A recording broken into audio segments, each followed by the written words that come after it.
નમસ્કાર દર્શક મિત્રો, ટીવી18 ન્યૂઝમાં આપનું સ્વાગત છે। સુરતના ઉધના સ્થિત ભાજપ કાર્યાલય ખાતે પ્રથમ તબક્કામાં વોર્ડ નંબર પહેલી બારના દાવેદારોને સાંભળવામાં આવશે। નિરીક્ષકો તમામ દાવેદારોની રજૂઆત સાંભળી એક વિસ્તૃત રિપોર્ટ તૈયાર કરશે, જે પ્રદેશ કક્ષાએ મોકલ્યા બાદ આખરી નામો પર મહોર મારવામાં આવશે। 4 ગ્રુપમાં વહેંચી ઉધના કાર્યાલય ખાતે બેઠક વ્યવસ્થા। ભાજપ દ્વારા દાવેદારોને સાંભળવાની પ્રક્રિયાને વધુ સુવ્યવસ્થિત બનાવવા માટે સમગ્ર વોર્ડ માળખાને 4 મુખ્ય જૂથોમાં વહેંચી દેવામાં આવ્યું છે।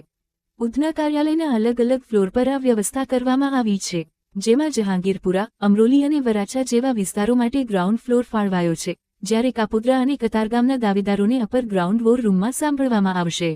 આ પ્રક્રિયા સવારે 10 વાગ્યાથી શરૂ થઈ સાંજ સુધી સતત ચાલશે, જેથી દરેક ઇચ્છુક કાર્યકર પોતાના આજે સુરતમાં આવનારા ઇલેક્શનને ધ્યાનમાં રાખીને 4 ટીમની અંદર કુલ 12 નિરીક્ષકો 1 થી 12 વોર્ડના કાર્યકર્તાઓને સાંભળવા માટે સુરત આવ્યા છે। આ ઉમેદવારો જે રીતે રજૂઆતો કરે છે એના પછી નિરીક્ષકો નક્કી કરશે કે કયા ઉમેદવારને આપણે આવનારી ચૂંટણીમાં લડાવવા જોઈએ।